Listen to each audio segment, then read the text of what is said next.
The 20th of April 1939 marks Hitler's 50th birthday. To celebrate the occasion, Joseph Goebbels stages a grandiose spectacle in Berlin, demonstrating the Third Reich's military power. It sends a clear message to the Western powers not to mess with Germany. The march on the newly completed east-west axis lasts nearly 5 hours. The commander inspects his troops.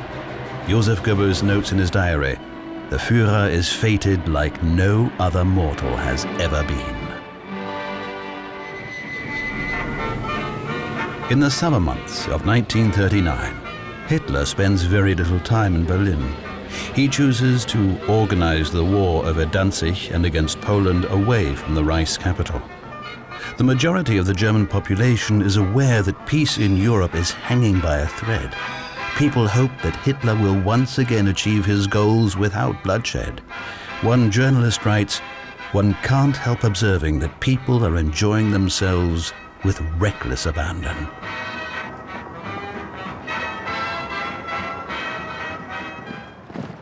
On the 31st of July 1939, the Führer attends the Day of German Art in Munich. A group of hobby filmmakers have prepared for this major event, and they document the proceedings using several cameras and expensive color films. Everybody who is anybody in the Third Reich is seated on the VIP rostrum that afternoon, eagerly awaiting the festive procession themed "Living Pictures of 2,000 Years of Germanic History." The pretentious parade carries the implication that not only the future, but also the past is National Socialist. The Nazi procession, writes an American observer, is the admission of Hitler's tireless plans of conquest. Hitler spends most of August on the Obersalzberg. The dictator receives only few guests on the Berghof. One of them, the Italian Foreign Minister Count Ciano. Hitler reveals to his ally that he has decided to attack Poland before the end of the month. SS Chief Himmler and Chief of Security Heydrich are to orchestrate incidents on the Polish border. Reichsforeign Minister Joachim von Ribbentrop is the man who most influences Hitler's policy in August 1939. For weeks he had been negotiating with the Soviets over a rapprochement of the two countries to ensure that the Soviet Union does not interfere if Germany goes to war with Poland. Finally, on the 23rd of August, Ribbentrop flies to Moscow to conclude the treaty with the major ideological enemy of the Nazis. From Germany's viewpoint, the signing of the German-Soviet non-aggression pact means that the way for the attack on Poland is now clear.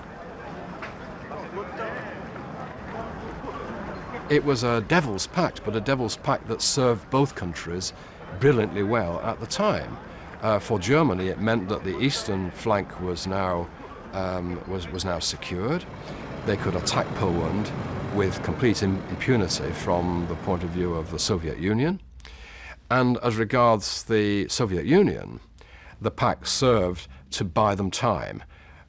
Stalin knew that Hitler would at some point invade. He thought this would be in 1942-43, and if they could hold on till then, the Red Army would be ready. And therefore, from Stalin's point of view, the pact was very useful because it allowed the Soviet Union to have this time to build up the army. So this pact served its purposes for a while on both sides. What it meant for the West was that the war was not only certain, but it was certain in the near future.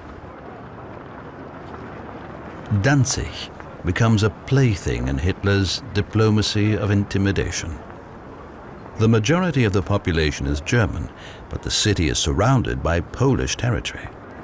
According to the Treaty of Versailles, the Baltic seaport is under the auspices of the League of Nations. National Socialist propaganda demands that Danzig return home to the Reich, and few people believe that Poland's allies, France and Great Britain, will have their soldiers die for the sake of Danzig. Danzig was simply the occasion, but Hitler had said quite specifically to the leaders of the armed forces, this is not about Danzig, it's about Lebensraum, about living space for Germany, about expansion, therefore. From the point of view of his relations with the Western powers, Hitler's view was, well, they didn't fight for the Sudetenland. Why would they then fight for Danzig? So his hope was that by focusing upon Danzig, he'd be able to break the link between the Western powers and Poland. Mobilization in Germany begins on the 23rd of August. Hundreds of thousands of men fit for military service flock to the barracks across the Reich. The newsreel film suggests that, just as in 1914, the soldiers are keen to go to war. Neutral observers, however, see things differently. Everyone is against the war, writes a US reporter at the time. How can a country enter such a decisive war when its population is so war-weary? The Second World War begins on the 1st of September, 1939. Polen hat heute Nacht zum ersten Mal auf unserem eigenen Territorium auch nicht bereits regulären Soldaten geschossen. Seit 5:45 Uhr wird jetzt zurückgeschossen. Already an hour before that, at 4:45 in the morning, German troops invade Polish territory. In the early morning hours, they take Danzig by surprise and seize all official buildings. The last remaining defenders of the city have no choice but to surrender. 2 days later, Great Britain and France declare war on Germany. Even at this last minute, Hitler thought that some deal could be done that would keep the Western powers out of the conflict and prevent it being a general European war and just allow Germany to attack and destroy Poland. But the Western powers remained adamant throughout that they would insist upon Germany holding back from any attack on Poland. And when it came to it between the German attack on the 1st and the declaration of war by Britain and France on the 3rd of September, there were still diplomatic maneuvers going on, but now without very much hope, because the British insisted that they would do nothing now unless the Germans pulled back from Poland.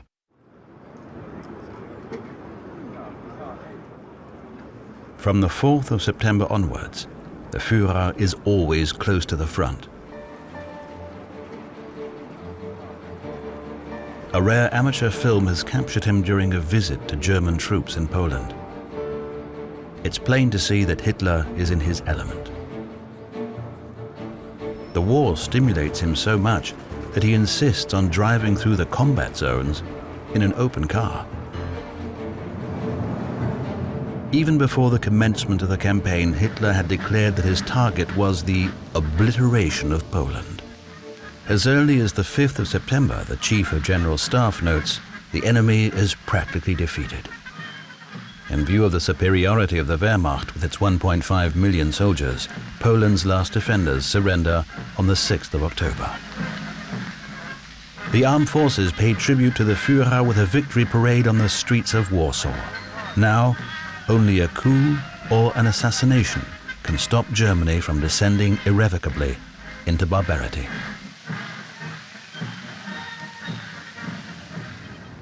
Army officers critical of the regime cannot bring themselves to act, yet on the evening of the 8th of November there is an explosion in a Munich beer hall. The explosive device goes off after Hitler has left the hall. He had to leave earlier than planned. The Nazis accuse Great Britain of being behind the attempt. However, the person responsible has already been apprehended by the border police when he tried to flee the country. Georg Elser, a carpenter, had constructed the bomb himself. His goal was to liberate Germany from its tyrant. Hitler proclaimed on several occasions, destiny had ordained him to take on this responsibility. Now this pathetic cliché phrase has become an iron law. An opponent of the regime writes in her diary, "It now appears that a terrible end would be more tolerable than terror without end." Alles Lebensschwache geht in der Natur unfehlbar zugrunde. Wir Menschen haben gegen dieses Gesetz der natürlichen Auslese in den letzten Jahrzehnten furchtbar gesündigt. The killing has long begun. Compulsory sterilizations have been permitted by law since 1933 to prevent offspring with hereditary diseases. To justify the elimination of the mentally handicapped, Nazi propaganda presents their murder as a release from suffering or a disposal of life unworthy of life. In October 1939, Hitler decrees the so-called Action T4, a program under which some 90,000 patients are murdered. It is a lot easier to enforce radical measures in wartime. The first of these atrocious laws was Action T4, and its purpose was the obliteration of people with mental or physical disabilities. Actually, they had figured out a way to keep it anonymous for the sake of the relatives of the victims. The next of kin would receive a note saying that their child had died from pneumonia and that the ashes would be sent to them, or something like that.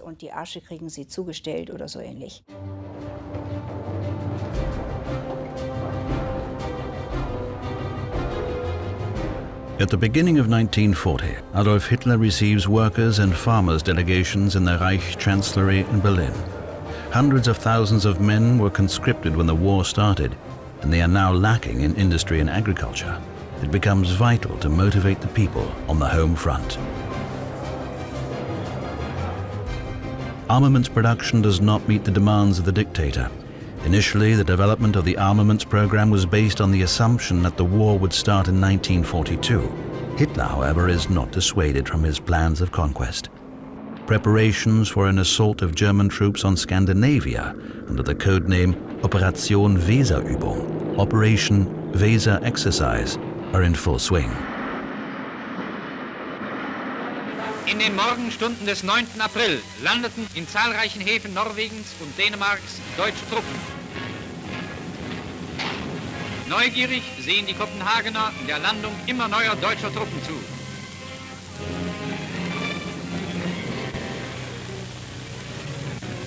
Zur gleichen Zeit vollzog sich die militärische Besetzung Norwegens. Wenn die Deutschen im Zweiten Weltkrieg ein Land When the Germans took control of a country in World War II, the benchmark for its contributions to the Reich was twice the amount of the country's last budget. This is how the Nazi regime became fiscally stable. That's not to say that this was the only reason for the war, but it was a decisive motive nevertheless. Bearing this in mind, it becomes clear that this regime would never have been able to reach a compromise. It was unwilling to compromise from the start. Es war von Anfang an kompromissunfähig. Seit Wochen hören wir tagtäglich die Aufforderung, sich an der Metallspende für das Führergeburtstagsgeschenk zu beteiligen. Excerpt from a Nazi television report on the strains on the population. Yet, not even the metal donations for Hitler's birthday on the 20th of April can solve the short supply of raw materials. People are happy to put up with such burdens, as in other respects the government leaves them more or less in peace. The soldiers provide for the urgently needed supplies.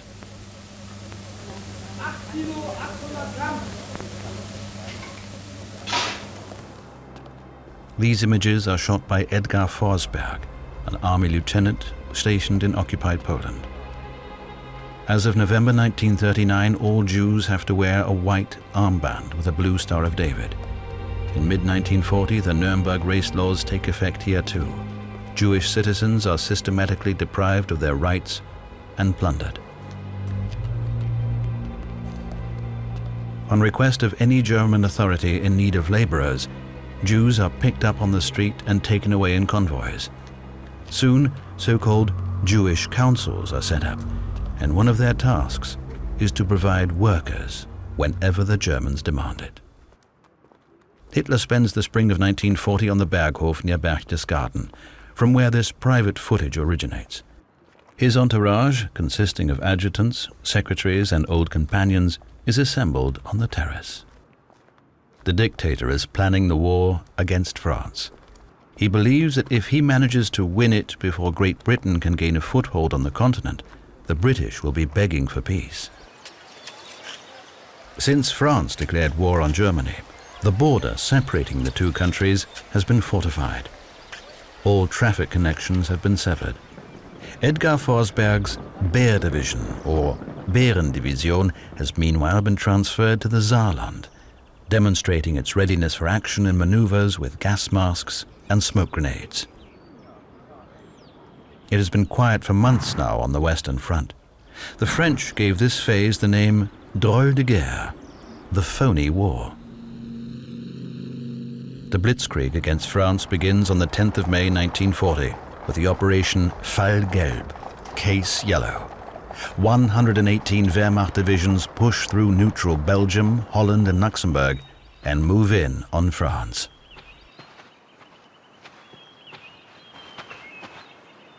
Within days, the French lose tens of thousands of soldiers. Over 1 million are taken prisoner. How the Germans managed to overrun the British and French forces so easily is a matter of debate to this day. For the Allied armies have more soldiers than the Wehrmacht and twice as many artillery pieces. Hundreds of thousands become refugees. Charles de Gaulle later writes in his memoirs, France's fate was sealed in just 1 week. The advance of the Wehrmacht happened so quickly that the propaganda machinery can hardly keep up with capturing the victorious campaign on film. In the summer of 1940, the Battle of France is reenacted, and a color film titled Artillerie greift ein, Artillery intervenes, is made.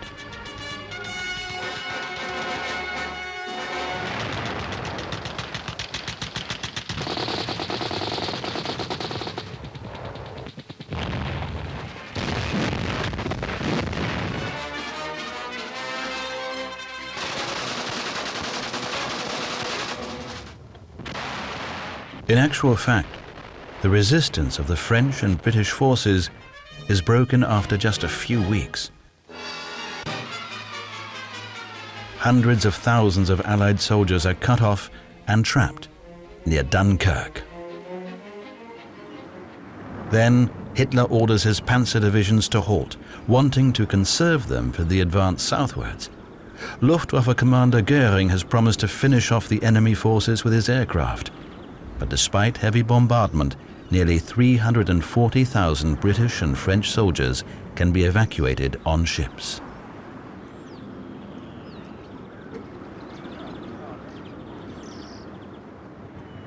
Here, Hitler arrives at the airfield in the town of Cambrai in northern France on the 2nd of June 1940.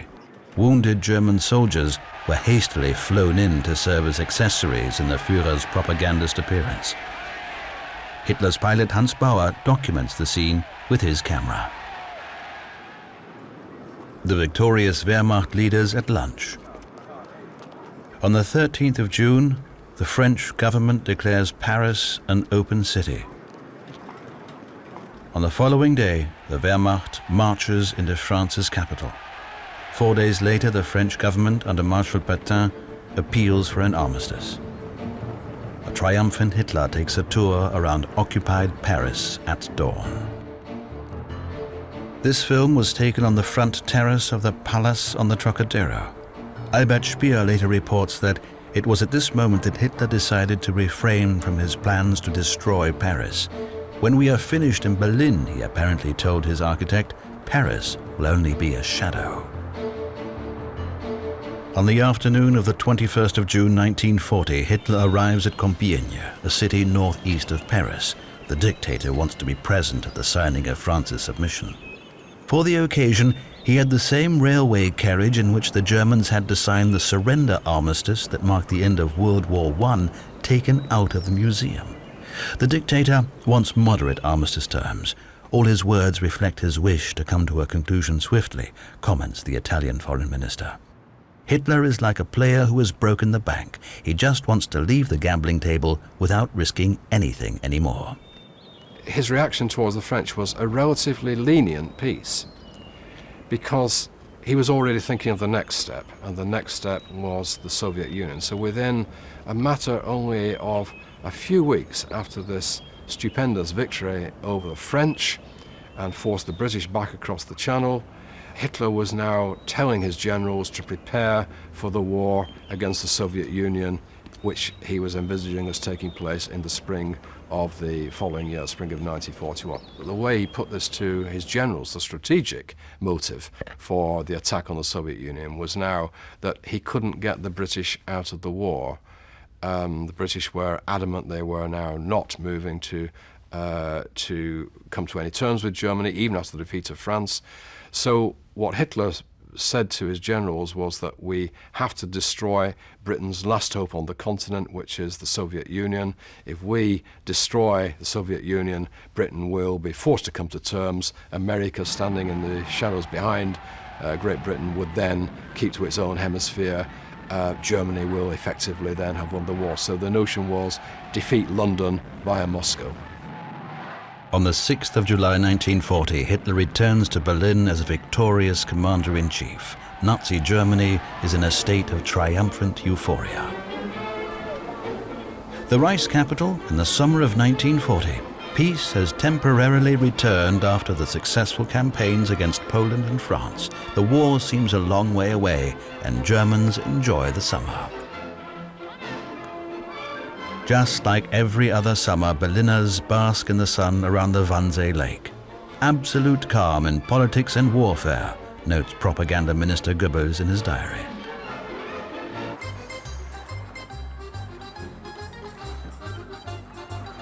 Hitler's lover, Eva Braun, is on holiday in Italy, here on the beach of Parigi near Portofino. Braun is allowed to travel only in the company of her sister and her mother. Only Hitler's inner circle knows of Eva's existence. She is kept away from the public eye.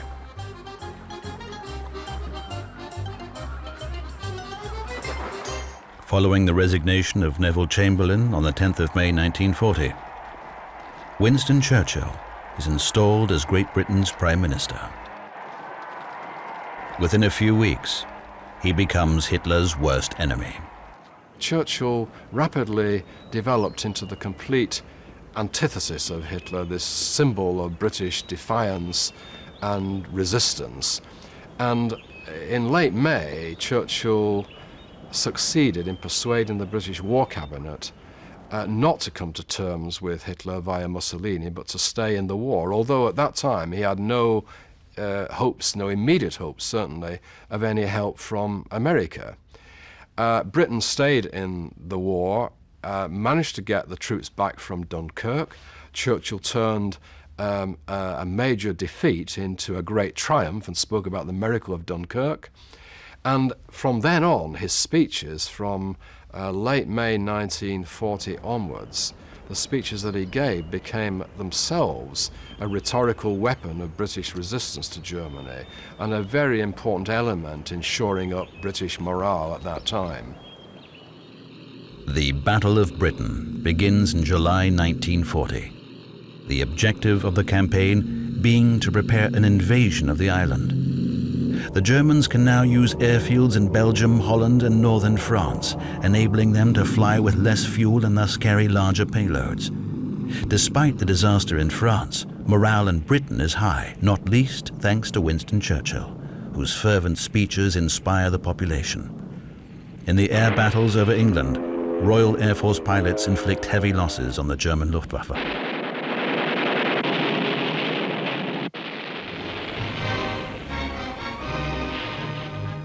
Hitler promotes a dozen generals to the rank of Field Marshal and appoints Hermann Göring Reichsmarschall. The dictator appeals to the British to yield to reason, but the government in London categorically rejects negotiations with the Nazis, thus risking an invasion of Britain by the Wehrmacht, which is already in preparation under the codename Operation Sea Lion. The Führer promises his allies that he will soon break the kingdom's resistance. Hitler himself had cold feet about this from the very beginning. It was a risky venture from the German point of view because in the short time available they couldn't get together sufficient ships to bring about a speedy landing of German troops, and the fear was that the British Navy, or the part of the Navy that was kept in Scapa Flow off Scotland, would come down there and destroy the landing. Once the Luftwaffe did not succeed in destroying the British Royal Air Force, but on the contrary suffered very severe losses. Operation Sea Lion was then postponed until the spring of 1941, but in reality postponed indefinitely. In spite of everything, London becomes the main target of German bombing raids that go on for months. The Führer's declared intention is to wipe the capital of the empire from the face of the earth. Hitler's bombers also fly raids over British industrial cities, such as Coventry, hoping to weaken the morale of the population. By the end of 1940, some 23,000 people will have died from the airstrikes in Britain. Berlin's citizens, on the other hand, stare in astonishment when a bomb hits their city. The first RAF air raids on German cities occur in the summer of 1940. A few times the bombers even reach the Reich's capital. Churchill wants to show the Nazis that their center of power is within reach and vulnerable. Though Hitler is outraged, Goebbels is happy about this new development. Now Berlin is also right in the middle of the war, he writes, and this is a good thing. Soviet Foreign Minister Vyacheslav Molotov witnesses an air raid when he visits Berlin in November. After the signing of the non-aggression pact, Stalin led a campaign against Finland that involved heavy losses, and thanks to the pact's secret protocol, annexed eastern Poland and the Baltic states. The alliance still holds, yet before the year is out, Hitler decrees that the planning for the war against the Soviet Union be concluded by May 1941. One part of occupied Poland has meanwhile been incorporated into the Reich. The remainder is named General Government and placed under German administration. These territories are home to some 1.4 million Jews. To this day, no one knows exactly what happened to them. After the victory over France, one option that is debated for some time is to banish all Jews from the German sphere of control to the island of Madagascar. At the same time, however, the plans for mass deportations to the furthest east of the General Government, where concentration camps are to be built, are already available. For now, many Jews are recruited as slave laborers. After the recent victories, many Germans naively believe that peace will now return. The few remaining regime critics know better. Karl Friedrich Goerdeler writes, "The debt of the German Reich is so high that it cannot be paid back even if subjugated Poland and France are pillaged completely. Should the war end now with a compromised peace, the German people will have to face a budget consolidation with unavoidable necessity."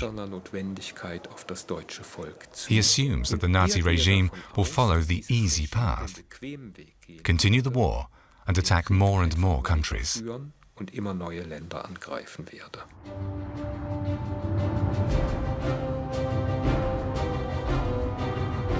Hobby filmmaker Götz Hirtreger is trained as a radio operator in the Schlieffen barracks near Berlin. It is the winter of 1940-1941, and more young men are drilled for Hitler's new war plans. German soldiers march on the Champs-Élysées in Paris. The military presence can be felt in the French capital. Over 20,000 Wehrmacht troops are stationed in the city, and the victors are eager to show to the defeated who's the boss. The orders of the German subjugators are enforced relentlessly. The occupation regime subjects the country's entire economy to the German budgetary planning. Jewish businesses are methodically Aryanized. Those who possess the money and contacts flee the country. They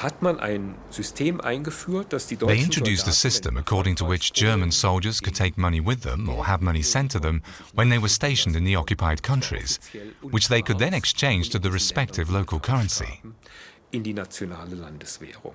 So the soldiers took their money to the staff paymaster's office in, say, France, and this money went into the coffers of the Reich as tax revenue. And what they got in exchange was French francs, Norwegian kroner, or Polish zloty that came out of the occupation costs of the respective country, which of course was at the expense of the country's economy. The sweet life of the occupying forces is organized and overseen by Wehrmacht doctors.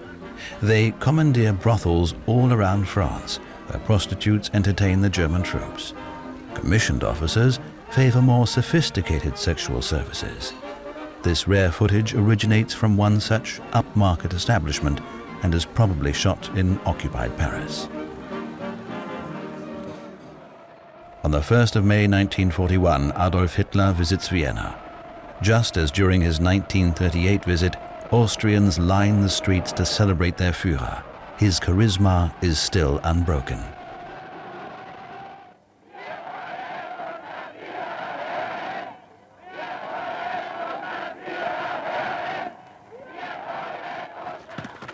The dictator believes he is ready for the campaign against the Soviet Union, but his plans change in April 1941.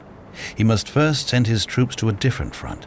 The military intervention of his Italian allies in Greece is about to turn into a disaster, so the Wehrmacht invades Yugoslavia first and then marches into Greece. Gottfried Kessel, an officer with the infantry regiment Großdeutschland, is a keen hobby filmmaker. His unit assigns him the task of keeping a war diary on film.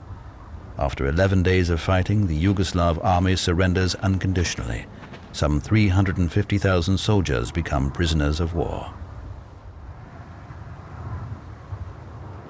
This footage is filmed by Kessel in occupied Belgrade, shortly after the capitulation.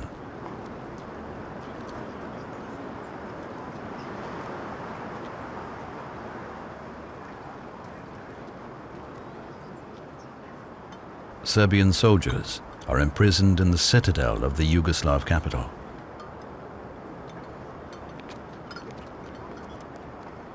On the 22nd of April, Kessel records a brutal retaliatory action of the Wehrmacht. As a reprisal for the killing of 2 SS officers and 9 civilians by partisans, 12 former Serbian soldiers are executed by the cemetery wall in Pančevo.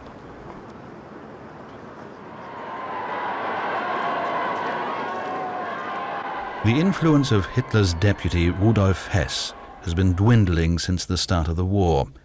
Aware of the imminent campaign against Stalin, he entertains hopes of a peace agreement with Great Britain.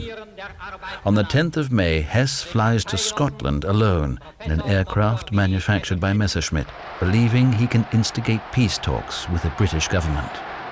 When Hess flew to Scotland in May 1941, it was in a vain attempt to persuade the British now to enter into the alliance with Germany, which Hitler had always wanted, but which had then, of course, been hopes of which had long been destroyed.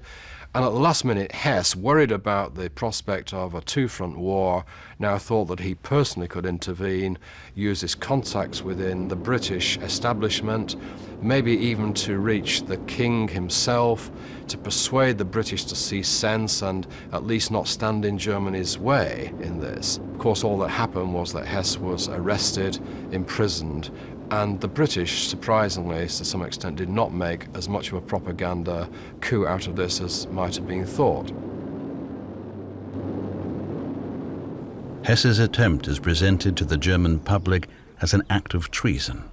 Hess was delusional, proclaims Hitler, and strips him of all his party offices. The Führer is devastated, Goebbels writes in his diary.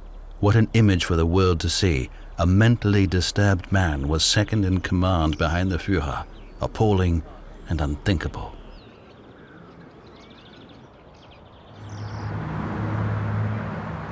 During the course of 1941, the British intensify their air raids on cities in the Third Reich. Time after time, the Royal Air Force bombers managed to break through the German anti-aircraft positions. This footage is filmed clandestinely after a British bombing raid on Berlin. In order to preserve the population's resolution, such films are forbidden.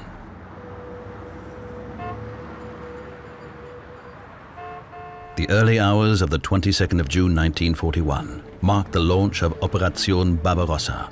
From East Prussia, the 20th Panzer Group of the Army Group Center, Heeresgruppe Mitte, marches into Belarus. Götz Hirtreger, the radio operator on duty, films the first days of the conflict.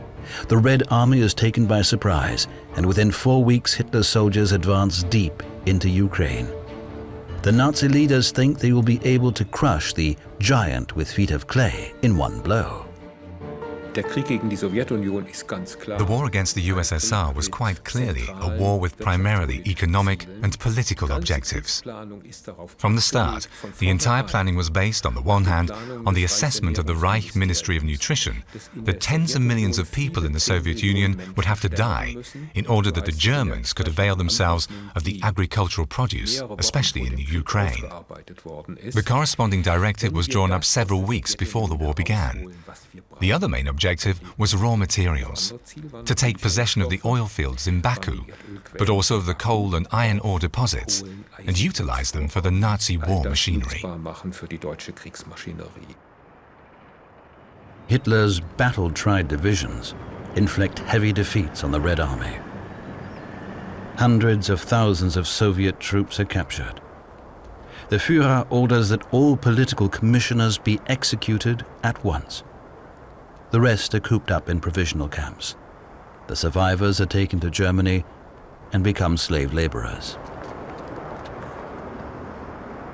When the invasion took place then, this immense invasion on the 22nd of June, the Soviet troops were very handily placed for rapid German takeover, massive numbers of Soviet troops taken prisoner in the first stage, very swift progress made, and it looked as if the war would be over very rapidly, which is what the German leadership expected. Hitler himself said 4 or 5 months.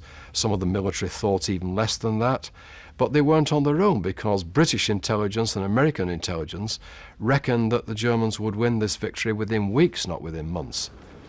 So it was an extraordinary period where the chief of the general staff, Halder, thought after a couple of weeks that the war was basically already won. He had rapidly to change his mind on that one. In late August, the dictator arrives in Ukraine to visit the troops. The vast territories of Russia, Hitler declares, will soon become Lebensraum for German settlers. The soldiers greet their supreme commander with frenetic cheering. Most of them are unaware that a genocide is already underway behind the front. Almost certainly there was no written order ever given. We have to see a number of authorizations from Hitler coming from the summer or even the spring of 1941, before the launch of Barbarossa, for the destruction of the Jews in the Soviet Union, and then in the autumn of 1941, orders for Hitler for the deportation of German Jews into an area where already genocide, partial genocides are taking place, and further authorizations until we come to the stage, after a period of about 6 months of these partial genocides getting larger and larger and extending more and more, until by the spring of 1942 we're in the position where outright genocide involving the whole of the Jews in German-occupied Europe is now envisaged. Accompanied by a camera crew, Chief of SS Heinrich Himmler visits a camp of Soviet prisoners of war near Minsk. As of the 2nd of July, so-called SS task forces are deployed behind the front lines with orders to liquidate Soviet party functionaries and Jews. The murders are referred to as retaliatory measures. In late July 1941, on the outskirts of the city of Libau, modern Liepaja in Latvia, Marine Reinhard Wiener films the execution of Jews by one such task force. More than 500,000 Jews in total fall victim to German hit squads during the first 5 months of Barbarossa. Ghettos for the Jewish population are established all over occupied Poland. In the city of Krakow, too, the remaining Jews are segregated into the ghetto, taking only a few of their belongings with them. Like a huge dragnet, the Nazis herd together their victims from all around Europe. Before long, conditions for the deported will deteriorate rapidly. During the first 2 war years, the German Reich supplied occupied Poland with food. Then at the end of 1941, the Minister for Nutrition says they must send food to us now, and travels to Krakow to bring the news home to the German occupation administration. And they say, we can't do that. We will have hunger revolts, and we don't have enough police forces. How can we enforce that? Do you know what he told them? Soon, he said, this land will be cleansed of Jews. Obviously meaning that they would all be exterminated. So there will be 2 million fewer mouths to feed in this country. Hans Frank, an old companion of Hitler, is the Governor-General of Poland from October 1939. The eloquent lawyer is one of the architects of the genocide from the very start. The 2 million Jews living in his sphere of influence are ruthlessly and brutally oppressed.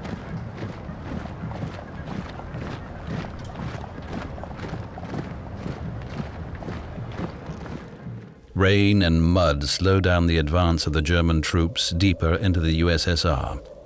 According to the original plan, Moscow should have already been taken.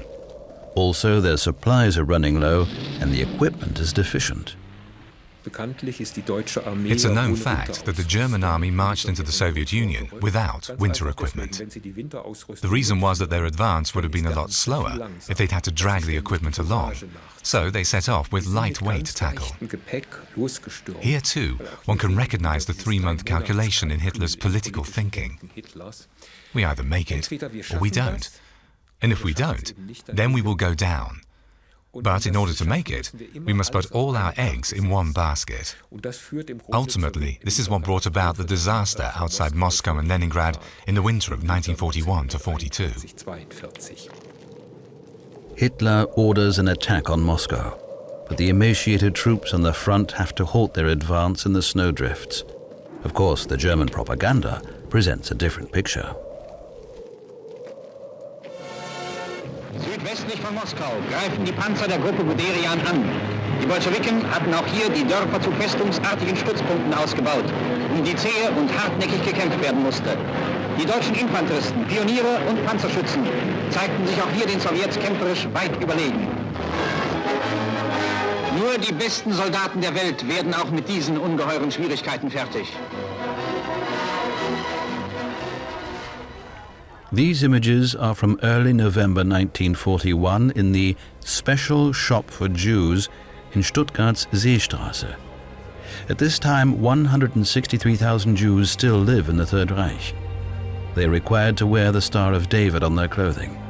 This propaganda film, titled The Jewish Store, is supposed to demonstrate that Jews in Germany have access to food, just like the Aryan population.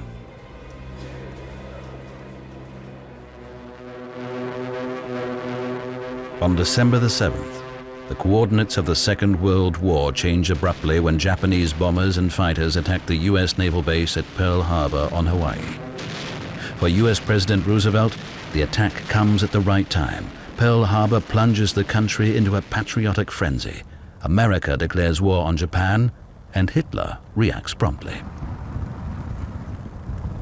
Am 11. Dezember, 3 Tage nach dem Kriegsausbruch zwischen Japan und den USA, sprach der Führer vor dem Reichstag zum deutschen Volk.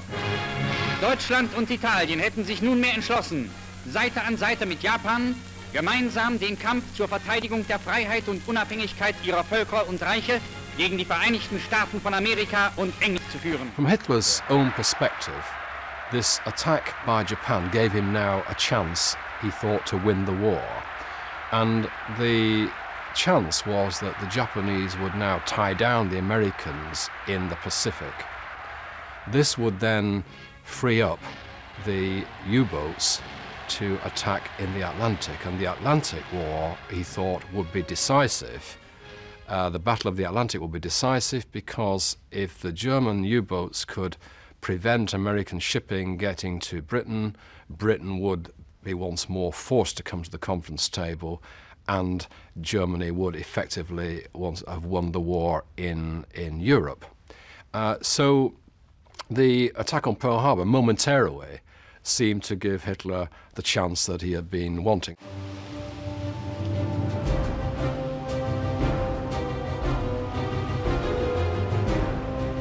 In a show of self-confidence, Nazi Germany sends its U-boats to the US coast in order to disrupt the supply lines between America and Britain. The propaganda proudly shows images of New York, filmed by a newsreel cameraman. To begin with, Operation Drumbeat is successful. Bei Bei einbrechender Dunkelheit wird ein Tanker gesichtet. Das Boot läuft auf Angriffsposition. Tor 1 klar.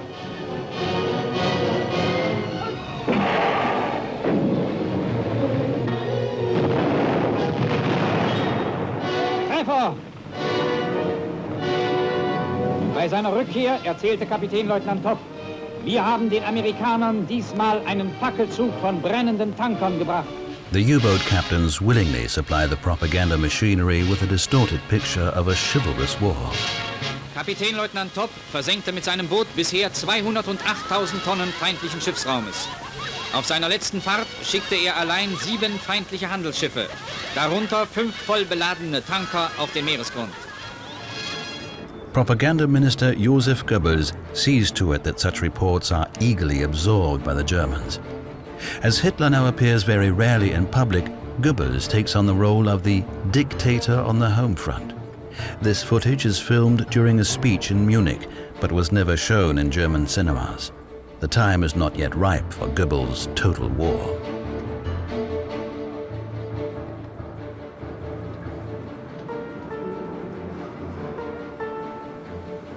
Over 3 million Soviet soldiers have been captured during Operation Barbarossa.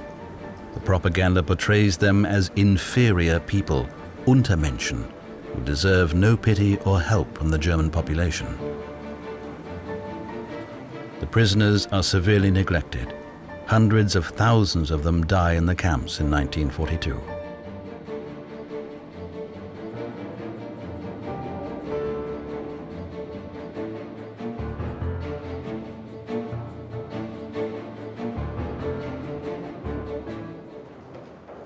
In late April 1942, Benito Mussolini visits Hitler on the Obersalzberg. The two dictators demonstrate unity and strength. However, the situation is precarious. The joint campaign against the USSR is deadlocked, while in North Africa their troops have come under pressure. The Afrika Korps can hold its ground for a while and even manages to weaken the British expeditionary forces. These images are filmed during that time by an unknown amateur filmmaker. A private is awarded the Knight's Cross. This distinction for bravery is one of the highest military decorations, but is awarded more frequently as the war progresses. The soldiers are still blithe and confident of their victory.